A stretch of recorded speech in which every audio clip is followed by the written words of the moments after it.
যদি আমার উপরে হজ ফরজ হয় আর এমত অবস্থায় আমি ইন্তেকাল করি, তাহলে তো আমি একজন গুনাহগার হিসাবে আল্লাহর কাছে গেলাম।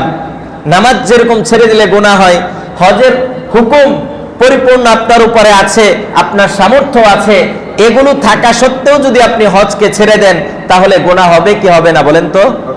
গুনাহ হবে। তাহলে এই গুনাহ নিয়ে আমরা গিয়ে আল্লাহর কাছে কেমনে দাঁড়াবো? আর আমরা যারা সামর্থ্য হয়ে যাওয়ার পরেও এই চিন্তা করি, আরে এইবার না আগামীবার, এইবার না আগামীবার, এরকম করতে করতে একটা সময় আমাদের মৃত্যু এসে যায়। আসসালামু আলাইকুম ওয়া রাহমাতুল্লাহি ওয়া বারাকাতুহু। ইন্নাল হামদালিল্লাহ আলহামদুলিল্লাহিল্লাযী নাহমাদুহু ওয়া নাস্তাঈনুহু ونستغفره ونعوذ بالله من شرور أنفسنا ومن سيئات أعمالنا من يهده الله فلا مضل له ومن يضلله فلا هادي له ونشهد أن لا إله إلا الله وحده لا شريك له أرسله بالحق بشيرا ونذيرا وداعيا إلى الله بإذنه وسراجا وقمرا منيرا أما بعد فقد قال الله تبارك وتعالى في كلامه المجيد وفي فرقانه الحميد أعوذ بالله من الشيطان الرجيم بسم الله الرحمن الرحيم إن الله وملائكته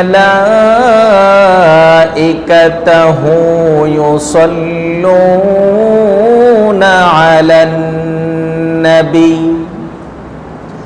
يا أيها الذين آمنوا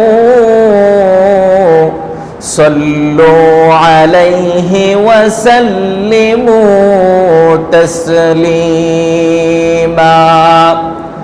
صدق الله مولانا العظيم وصدق رسوله النبي الكريم ونحن على ذلك من الشاهدين والشاكرين والحمد لله رب العالمين। আমরা সকলেই মহব্বতের সাথে দরুদ ইব্রাহিম পাঠ করি। আল্লাহুম্মা সাল্লি আলা মুহাম্মাদ ওয়া আলা আলি মুহাম্মাদ কামা সাল্লাইতা আলা ইব্রাহিম ওয়া আলা আলি ইব্রাহিম ইন্নাকা হামিদুম মাজিদ। আল্লাহুম্মা বারিক আলা মুহাম্মাদ ওয়া আলা আলি মুহাম্মাদ কামা বারাকতা আলা ইব্রাহিম ওয়া আলা আলি ইব্রাহিম ইন্নাকা হামিদুম মাজিদ।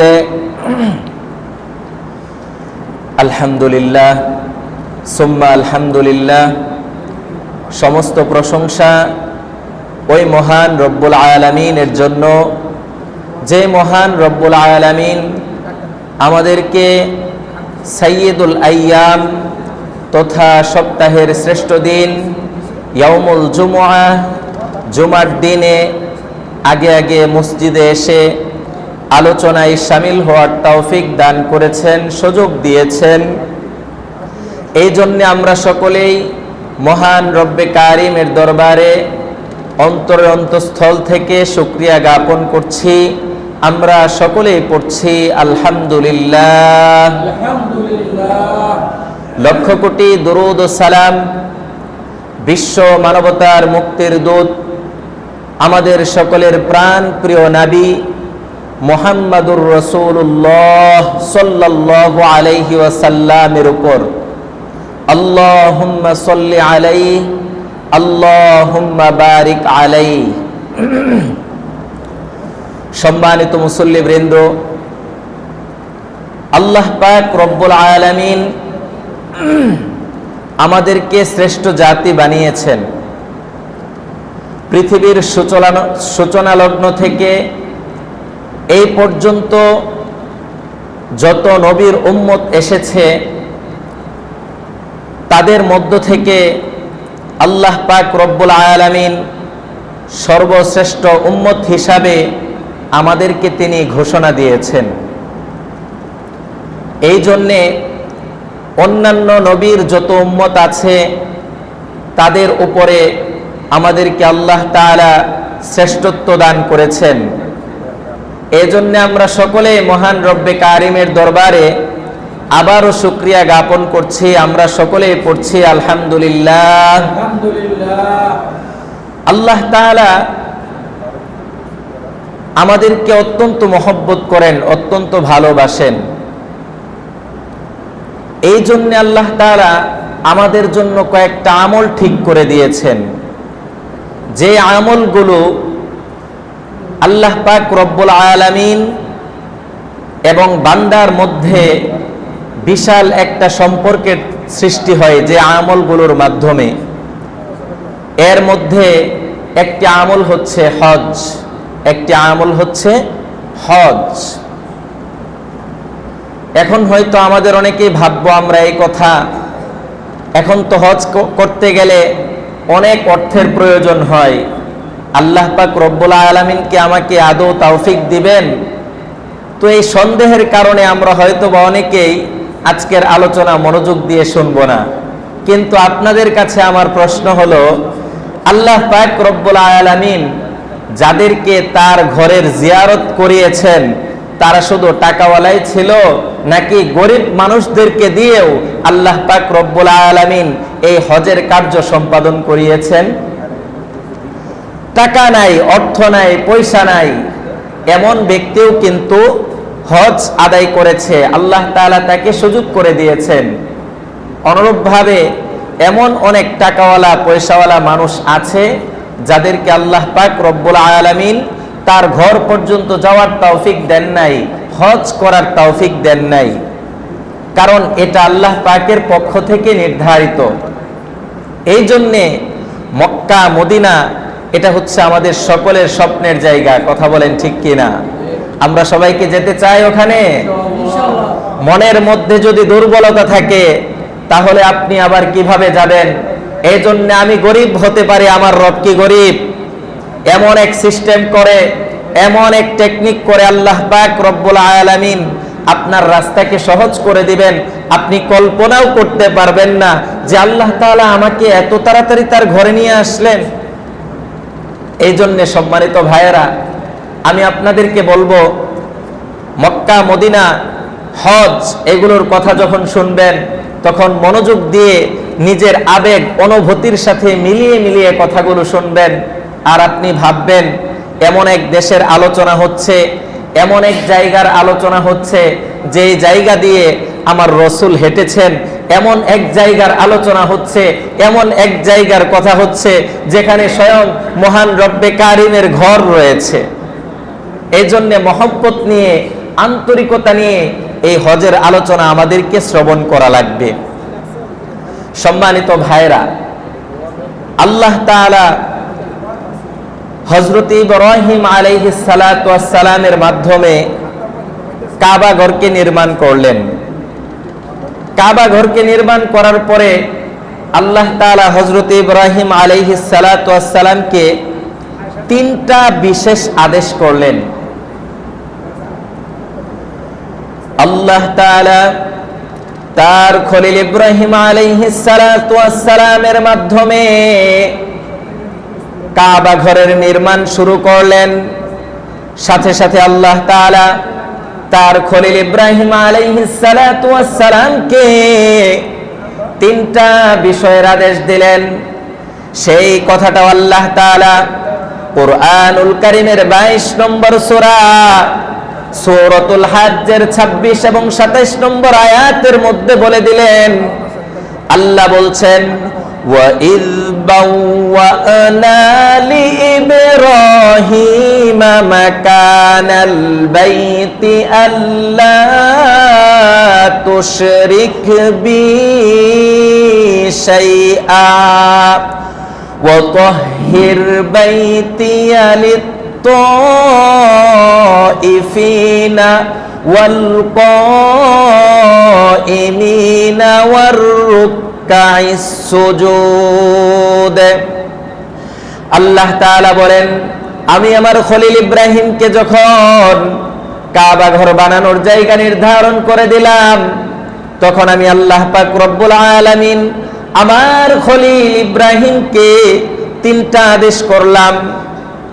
আল্লাহর খলিল ইব্রাহিম আলাইহিস সালাতু ওয়াস সালামকে আল্লাহ তাআলা জায়গা নির্ধারণ করে দিলেন। আল্লাহ তাআলা বললেন, খলিল আমার, এই যে জায়গা আমি আপনাকে নির্ধারণ করে দিলাম, এই জায়গার মধ্যে আপনি আমার জন্য একটা ঘর নির্মাণ করবেন। যেই ঘরের মধ্যে আমার বান্দারা আসবে, এসে তাওয়াফ করবে, আমি আল্লাহ পাক রব্বুল আলামিনের কাছে তাদের মনের আকুতি মিনতি তারা এখানে উপস্থাপন করবে।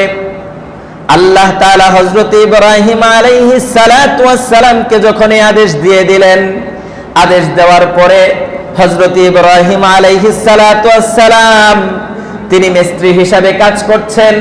তার সাথে তার ছেলে হযরত ইব্রাহিম ইসমাঈল আলাইহিস সালাতু ওয়াস সালাম তিনি সহকারী হিসাবে কাজ করছেন।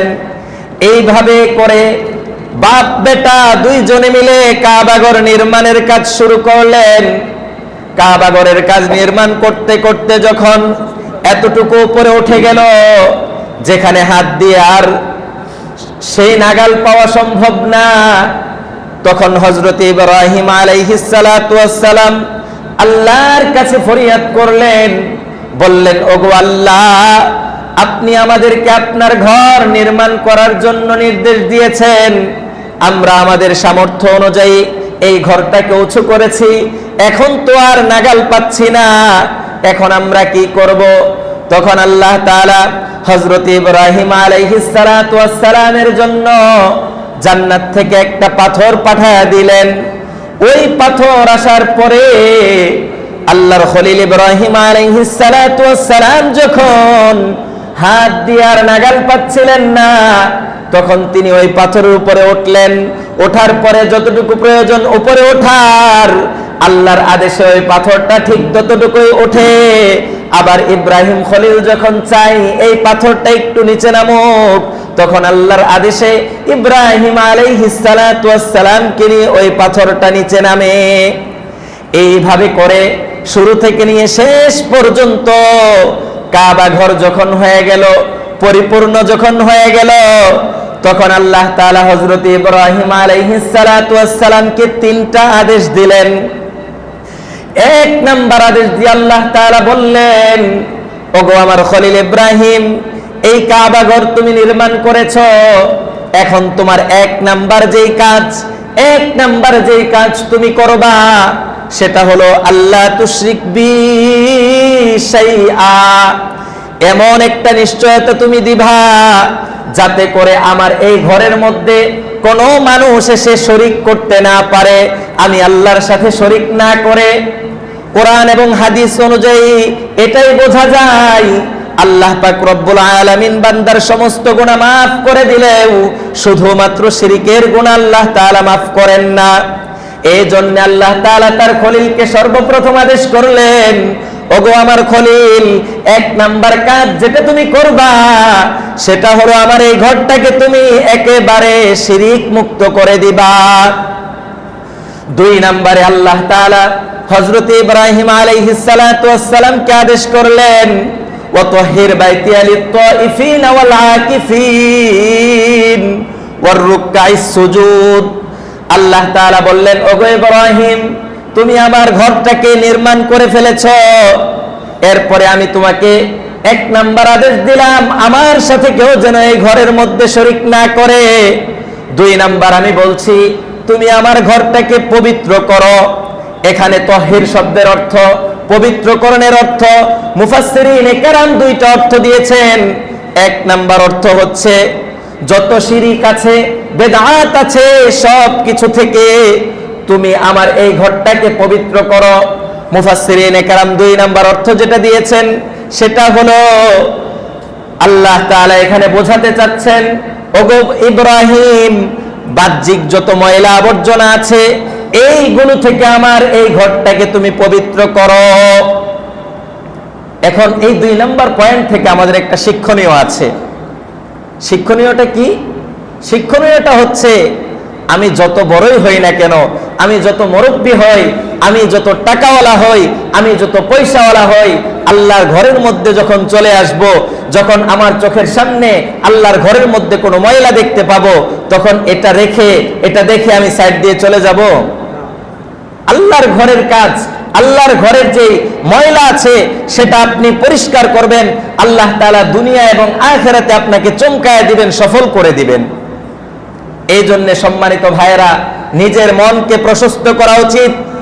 এটা না ভাবা উচিত মসজিদের দায়িত্বশীল যারা আছে এরাই শুধু মসজিদ পরিষ্কার করবে, পরিচ্ছন্ন রাখবে, আমি মুসল্লি হিসাবে শুধু আসবো আর নামাজ পড়বো, চলে যাব, এইরকম মন মানসিকতা থেকে বের হয়ে আসা উচিত।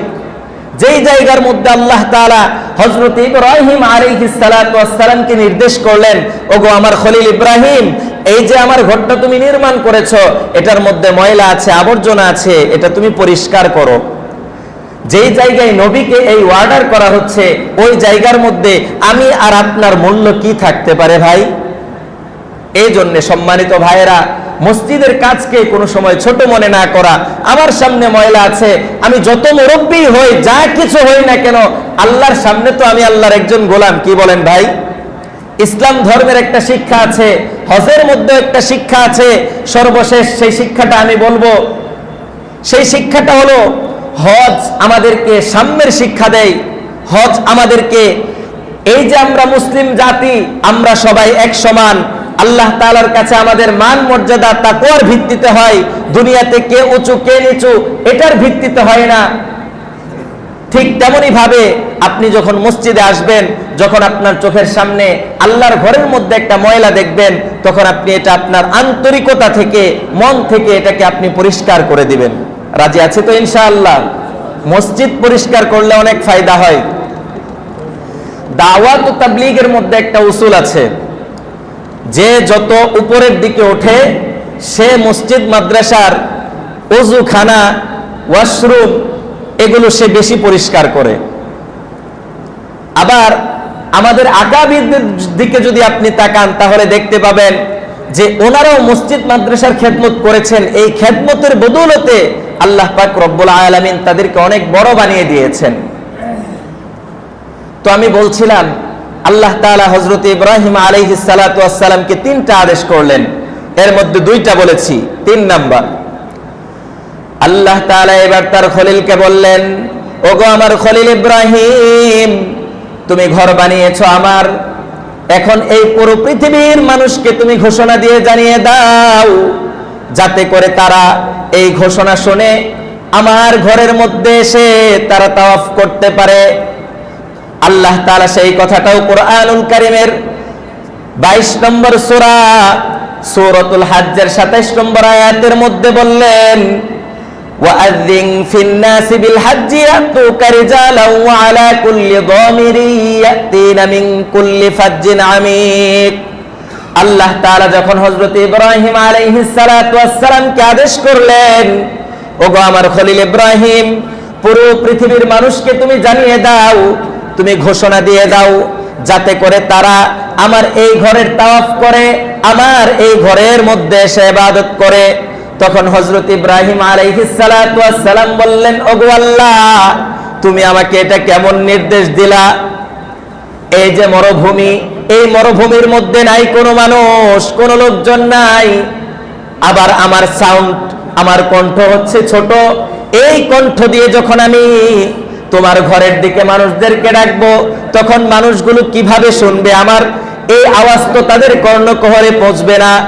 তখন আল্লাহ তাআলা বললেন, ইব্রাহিম, আমি তোমাকে আদেশ করেছি, তুমি আমার ঘরের দিকে মানুষদেরকে ডাকো, আওয়াজটা পৌঁছায় দেওয়ার দায়িত্ব আমি আল্লাহ পাক রব্বুল আলামিন নিয়ে নিলাম। এই জন্য সম্মানিত ভাইয়েরা, এই আয়াত থেকেও আমাদের শিক্ষা আছে। নেক কাজের ক্ষেত্রে অনেক সময় আমরা আমাদের মনের দুর্বলতার কারণে আমার মনে হয় এই কাজটা করতে পারবো না, এটা করলে হয়তো আমি বিপদের সম্মুখীন হয়ে যাব। কিন্তু এখান থেকে আমাদের শিক্ষা হলো, যদি কোনো মানুষ আল্লাহর জন্য কোনো কাজ করে, আল্লাহর জন্য যদি সে প্রস্তুত হয়ে যায়, তখন তার সব কিছু যিনি সহজ করে দেন, মুসলমানের কণ্ঠে গলার কণ্ঠ উঁচু করে বলেন, তিনি কে? আল্লাহ।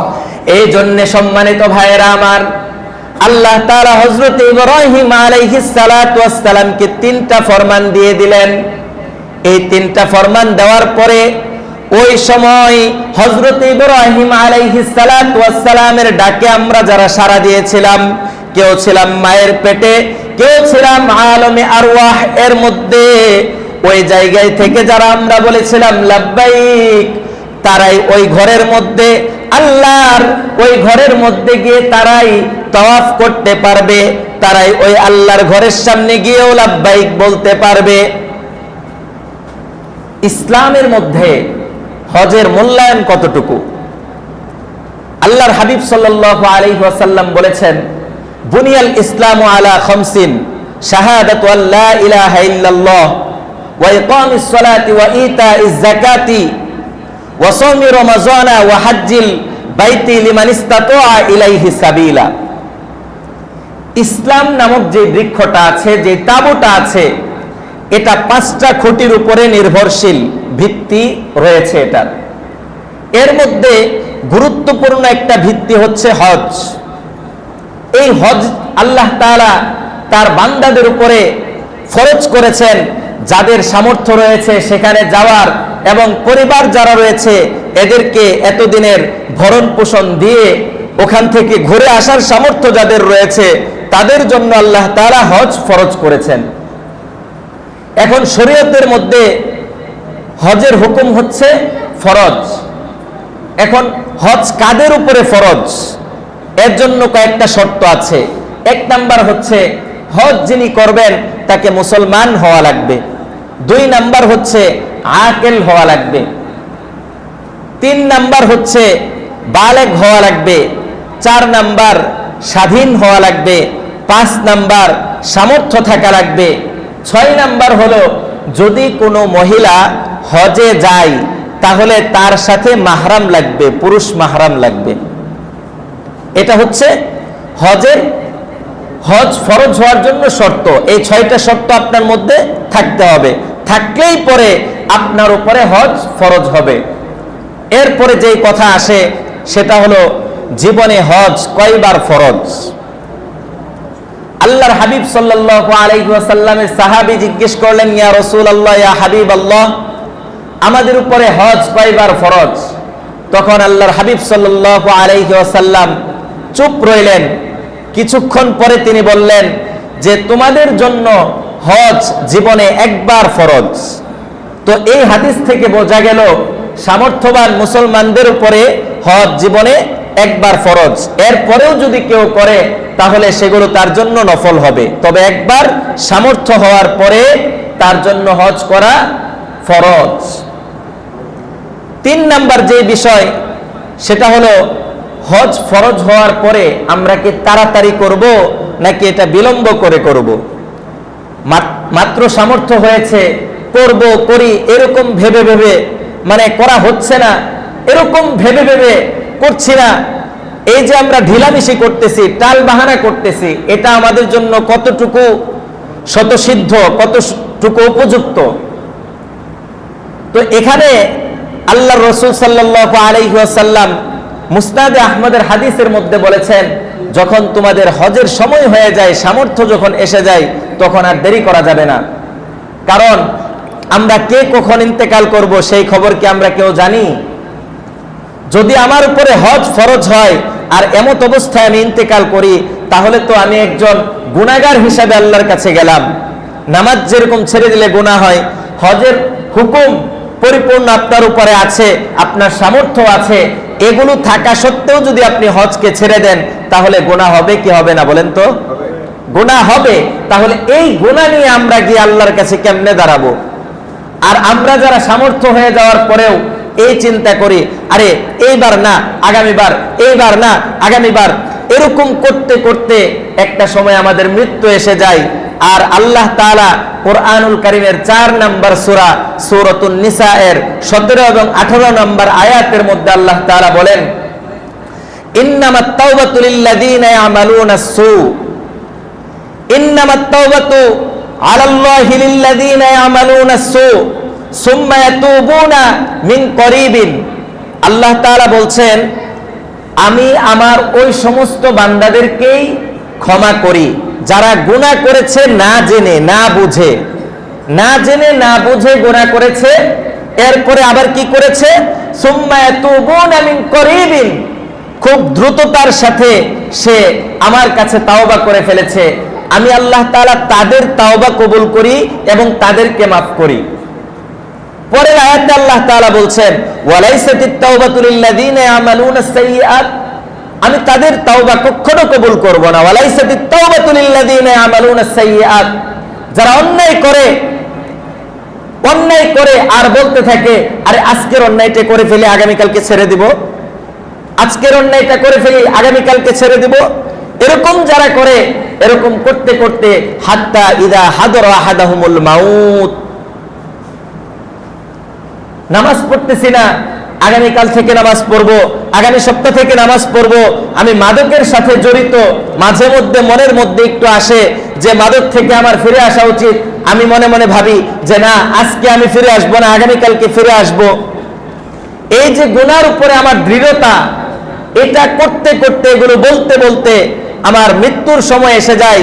আর আল্লাহ তাআলা বলছেন, যখন মৃত্যুর সময় এসে যায় তখন আমি আল্লাহ তাআলা তার তওবার কবুল করি না। ফেরাউন নাম আপনারা শুনছেন? সে খুব ভালো মানুষ ছিল নাকি? পৃথিবীর মধ্যে সবচাইতে কুখ্যাত সন্ত্রাসী ছিল ফেরাউন।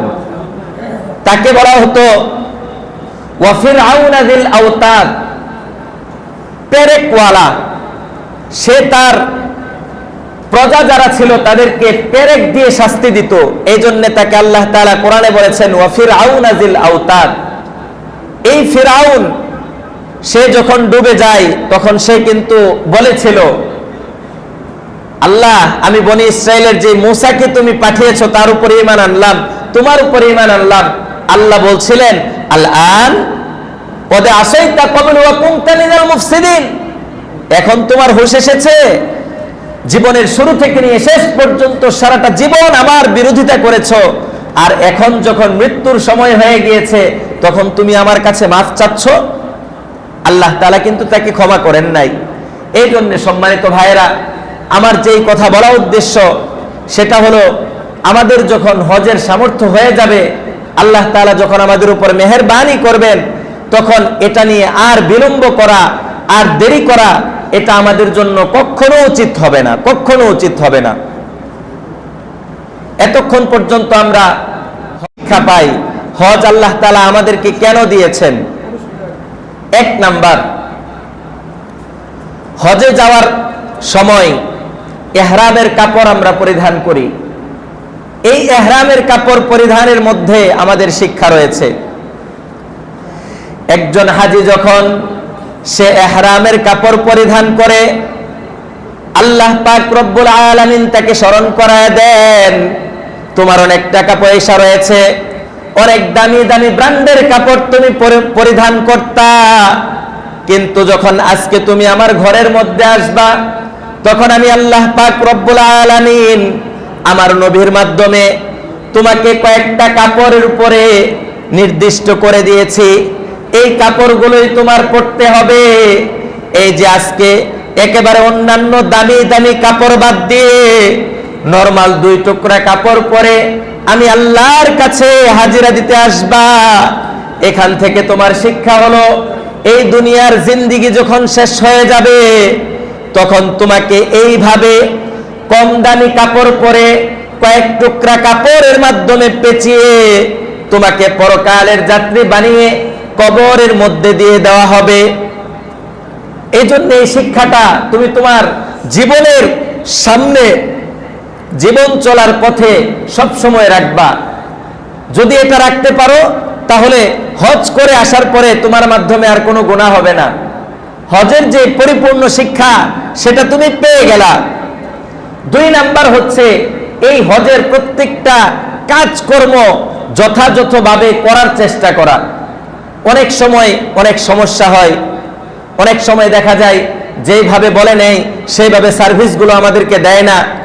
তো এখানে উলামায়ে কেরাম বলেন যে ওখানে কোনো কথা বলবা না, সবর করবা, ধৈর্য ধারণ করবা।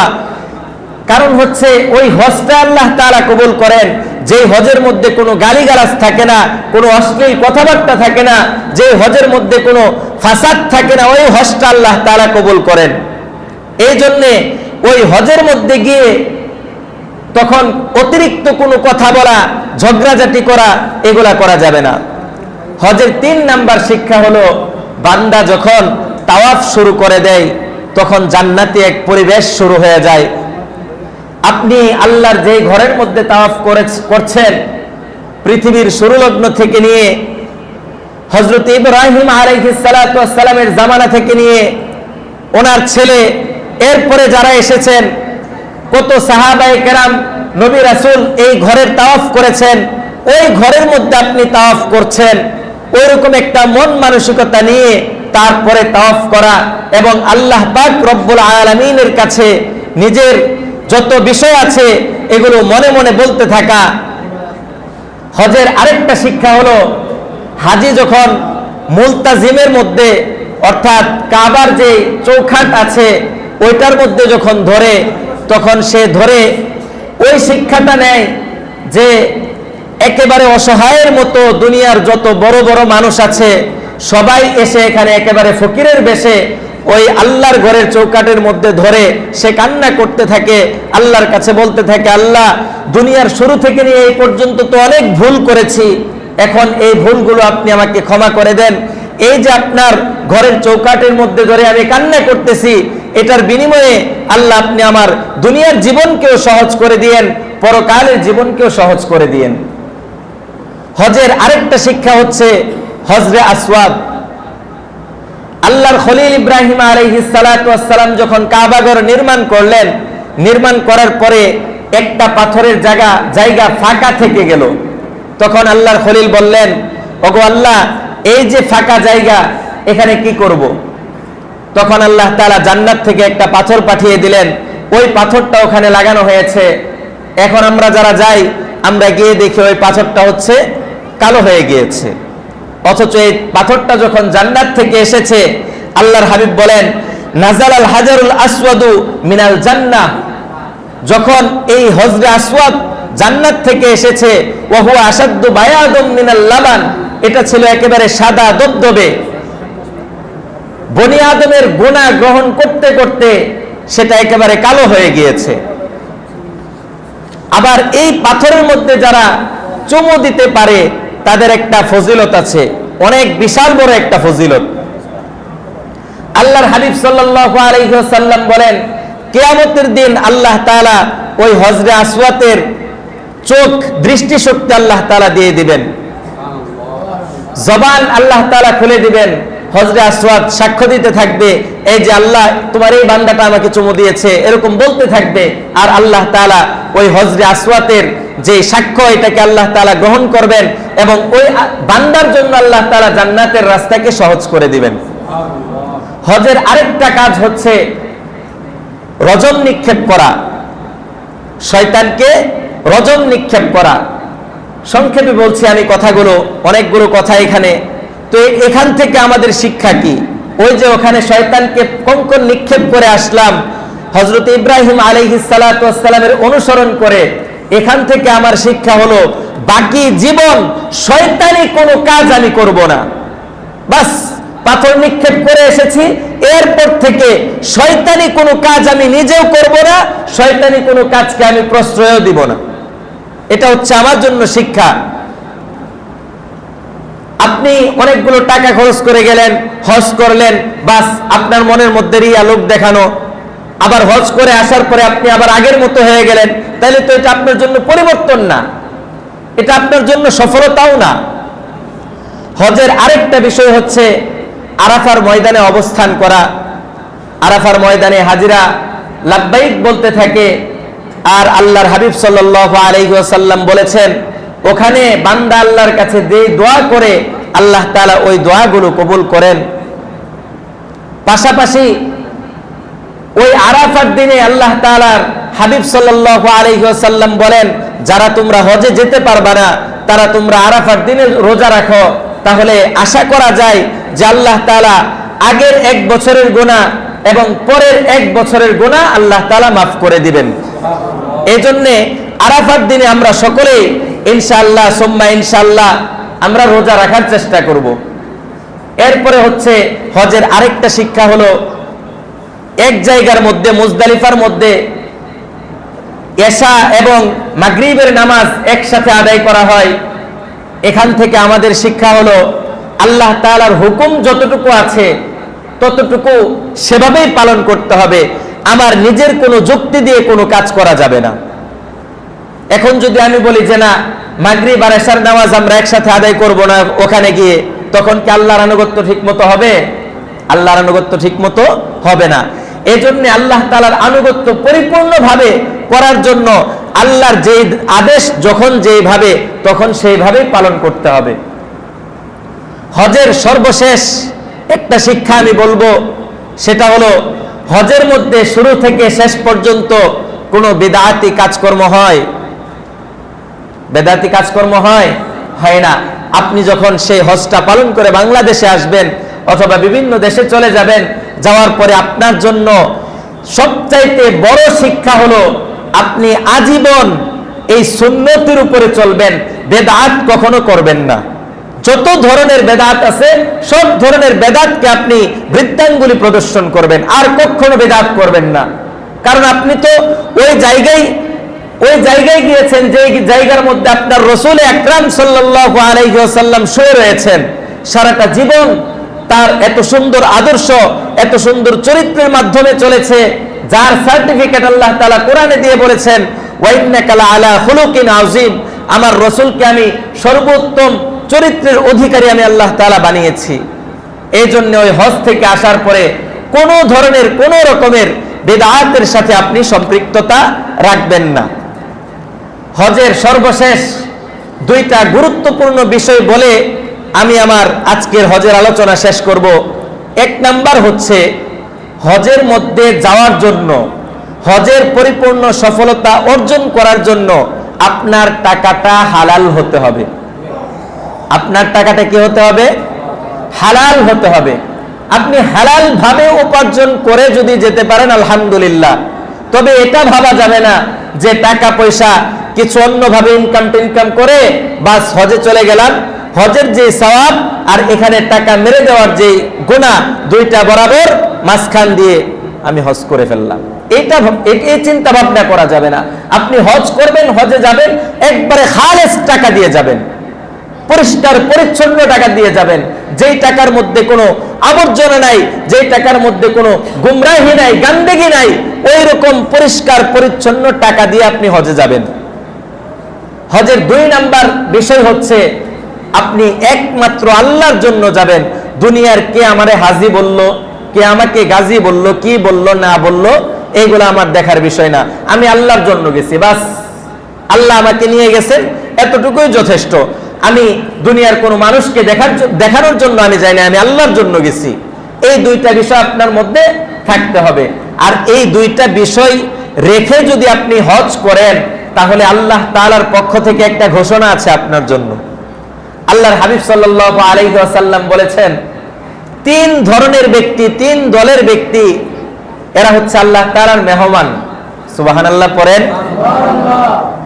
1 নাম্বার হচ্ছে আল গাজী ফি সাবিলিল্লাহ, যে আল্লাহর রাস্তায় জিহাদ করতে গিয়ে, আল্লাহর পতাকাকে আল্লাহর জমিনে উড্ডীন করতে গিয়ে সে যুদ্ধ করেছে, এরপরে আবার গাজীর বেশে সে ফিরে এসেছে, সে হচ্ছে আল্লাহর মেহমান। 2 নাম্বার হচ্ছে আল হাজ্জু, যে হজ করতে যায় সে হচ্ছে আল্লাহর মেহমান। 3 নাম্বার হচ্ছে ওয়াল মুহতামিরু, যে উমরা করতে যায় সেও হচ্ছে আল্লাহর মেহমান। এই জন্যে আমরা যে মেহমান আল্লাহর ঘরের, আমাদের শর্তগুলো ফিল আপ করে সুন্দর করে যেতে পারি, তাহলে আল্লাহ তাআলা হচ্ছেন মেজবান। তাহলে আল্লাহ তাআলা আমাদেরকে ওইভাবে কদর করে, আমাদের গুনাহগুলো মাফ করে, আল্লাহ তাআলা আমাদেরকে একেবারে পাপ মুক্ত করে আল্লাহ তাআলা আবার আমাদেরকে আমাদের দেশে ফিরিয়ে দিবেন। আল্লাহর হাবিব সাল্লাল্লাহু আলাইহি ওয়াসাল্লাম বলেছেন, আল হাজ্জুল মাবরুরু লাইসা লাহু জাযাউন ইল্লাল জান্নাহ। আল্লাহর হাবিব বলেন, কেউ যদি হজ করে, এই হজটা শুধুমাত্র আল্লাহর জন্য যদি হয়, তাহলে এই হজের প্রতিদান হচ্ছে শুধুমাত্র জান্নাত। জান্নাত ছাড়া কোনো কিছুই নয়। আল্লাহ তাআলা আমাদের সকলকে সহিভাবে, সঠিকভাবে, হালাল অর্থ দিয়ে আল্লাহর ঘরে যাওয়ার এবং তার রাসূল আকরাম সাল্লাল্লাহু আলাইহি ওয়াসাল্লামের রওজা আতহারে সালাম পৌঁছানোর তৌফিক দান করেন। আমরা সকলেই পড়ি আমিন। সম্মানিত মুসল্লিয়ানে কেরাম, আমাদের কাছে থানা থেকে একটা কাগজ এসেছে মাদক প্রতিরোধে